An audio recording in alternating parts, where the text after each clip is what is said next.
बच्चों, पिछले वीडियो में हमने जिस विषय पर चर्चा की थी वो विषय था हिंदुस्तानी एवं कर्नाटक संगीत के स्वरों एवं तालों का तुलनात्मक अध्ययन। इसके अंतर्गत हमने देखा कि किस तरह से इन दोनों पद्धतियों में के स्वरों में और रागों में साम्यता मिलती है हमें, और क्या क्या उन दोनों पद्धतियों के बीच में असमानताएं हैं। आज हम हिंदुस्तानी एवं कर्नाटक संगीत के तालों के विषय में बात करेंगे।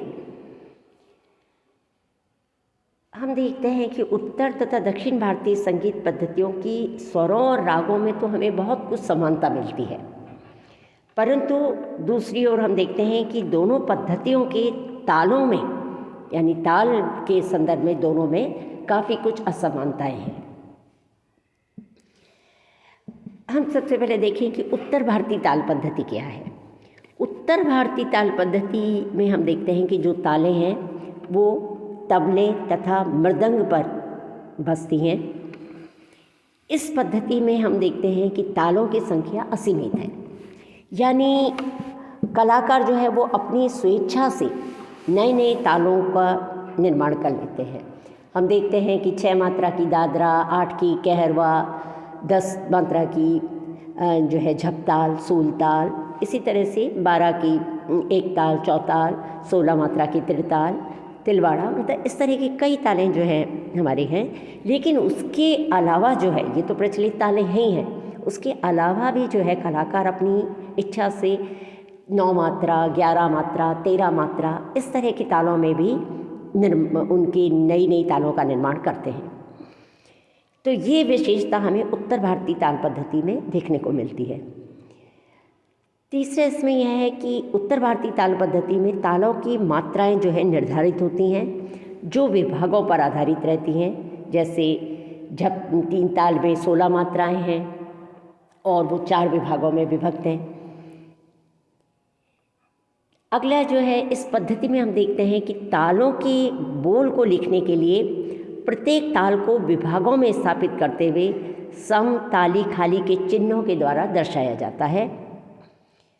जैसे सम का चिन्ह जो है वो पंडित विष्णु नारायण भातखंडे जी ने जो ताललिपि पद्धति बनाई उनके अनुसार जो सम का चिन्ह है, यानी ताल की जो प्रथम मात्रा होती है वो सम कहलाती है, और उसको जब हम लिखते हैं तो उसे ताललिपिबद्ध करते हैं तो उसका चिन्ह है क्रॉस। और विष्णु दिगंबर पद्धति में उसकी जगह पर क्रॉस की जगह 1 लिखा जाता है। तो और खाली का चिन्ह जो है भातखंडे जी के में 0 है और उनके में प्लस है, विष्णु दिगंबर जी के में। तो इस तरह से है।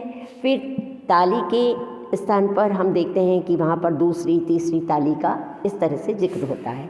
तो ये उत्तर भारतीय ताल पद्धति में हम देखते हैं कि उन प्रत्येक ताल को विभागों में स्थापित करते हुए सम, ताली, खाली के द्वारा, चिन्हों के द्वारा दर्शाया जाता है। और इस पद्धति में हम देखते हैं कि खाली को दर्शाने के लिए एक हाथ को जो है एक तरफ झुका के जो है मात्र इशारा भर के किया जाता है, और ताली को दर्शाने के लिए एक ताल जो है वो ताली बजा के ताल दर्शाई जाती है। लेकिन खाली का चिन्ह जो खाली में जब पढ़ंत करते हैं तो हाथ का एकमात्र साइड में इशारा कर देते हैं। और उत्तर भारतीय पद्धति में विभागों के आधार पर तालों का निरूपण किया गया है, जिसके अंतर्गत मात्राओं को रखा जाता है। साथ ही हम देखते हैं कि उत्तर भारतीय ताल पद्धति में तालों की जाति निर्धारित नहीं है, और इसके अतिरिक्त हम देखते हैं कि उत्तर भारतीय पद्धति में किसी भी ताल का अंग नहीं होता, अपितु उनके विभाग ही जो है उनके अंग का कार्य करते हैं। अब हम चर्चा करेंगे कि दक्षिण भारतीय ताल पद्धति क्या है। दक्षिण भारतीय तालों का हम देखते हैं कि ये मृदंग, घटम, खंजरी जैसे पृथक ताल वाद्यों पर बजाई जाती हैं, और दक्षिण भारतीय तालों की संख्या जो है निर्धारित है। जैसे हमारे उत्तर भारतीय में तालों की संख्या असीमित है, लेकिन दक्षिण भारतीय संगीत जो तालें हैं उनकी निर्धारित है, जो कि 7 है, यानी 7 तालें वहाँ की निर्धारित हैं। साथ ही हम देखते हैं कि दक्षिण भारतीय पद्धति में जो ये 7 तालें हैं, इनका निरूपण 5 जातियों के आधार पर हुआ है। इसलिए हम ये देखते हैं कि दक्षिण भारतीय संगीत पद्धति में जाति का बहुत महत्वपूर्ण स्थान है। साथ ही दक्षिण भारतीय पद्धति में ताल लिपि के अंतर्गत तालों के बोल नहीं लिखे जाते। जैसे हमारे यहाँ तालों के बोल लिखे जाएंगे, जब ताल का जैसे है धीना धी दीना तीना धी दीना, ये बोल लिखे जाएंगे। लेकिन कर्नाटक ताल पद्धति में बोल नहीं लिखे जाते, बल्कि लघु, द्रुत, अणुद्रुत, गुरु, प्लुत, इस तरह से जो है चिन्हों का प्रयोग किया जाता है और जिनकी अलग अलग मात्राएं मानी जाती हैं। जैसे एक लघु का मतलब 4 मात्रा का, 0 जो चिन्ह है वो द्रुत का है, उसकी मात्रा होती है 2। अणुद्रुत के लिए एक अर्धचंद्राकार सा लगाया जाता है, उसकी मात्रा 1। गुरु के लिए S के आकार का एक चिन्ह होता है, उसकी मात्रा 3। प्लुत यानी उसके लिए 3 का चिन्ह होता है और मात्रा उसकी 12 मानी जाती है। और काकपद के लिए प्लस का चिन्ह है और मात्रा उसकी 16 मानी जाती है। दूसरा, दक्षिण भारतीय पद्धति में हम देखते हैं कि ताल लिपि के अंतर्गत सम तथा खाली दर्शाने की परंपरा यहाँ नहीं है। दक्षिण भारतीय पद्धति में खाली दर्शाने की क्रिया को, ऐसी परंपरा इस तरह से नहीं आती, लेकिन इसकी क्रिया को विसर्जितम कहा जाता है, जिसके 3 प्रकार माने गए हैं।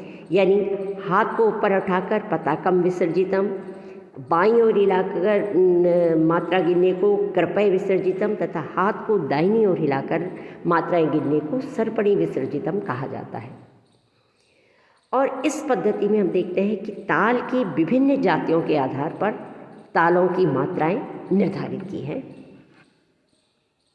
साथ ही दक्षिण भारतीय पद्धति के जो 7 ताल हैं वो 5 जातियों का आधार लेकर प्रतिस्थापित किए गए हैं। इस प्रकार 7 गुणा 5 बराबर 35। तो 35 ताल जो है वहाँ के निर्धारित हैं, जो कि दक्षिण भारतीय संगीत की अपनी एक विशेषता है इनकी ताल पद्धति की। और दक्षिण भारतीय ताल पद्धति में अंतिम जो इसकी विशेषता है वो ये देखी जाती है कि इसमें ताल के 6 अंग हैं, जिन्हें लघु, द्रुत, अणुद्रुत, गुरु, प्लुत तथा काकपद कहते हैं। और आजकल हम देखते हैं कि इनमें से केवल 3 अंग जो है लघु, द्रुत तथा अणुद्रुत ही व्यवहार में प्रयुक्त होते हैं और शेष तीनों जो हैं वो पहले प्राचीन काल में प्रचलित थे। और वही जैसे मैंने आपको पहले बताया कि लघु का मतलब उसके लिए 4 मात्रा, द्रुत के लिए 2 मात्रा और अणुद्रुत की 1 मात्रा मानी जाती है। तो इस प्रकार हम देखते हैं कि इन जो हिंदुस्तानी एवं कर्नाटक संगीत पद्धति है उसमें स्वरों और रागों में तो काफ़ी साम्यता है, लेकिन तालों में जो है हमें काफ़ी असमानता देखने को मिलती है। Thank you.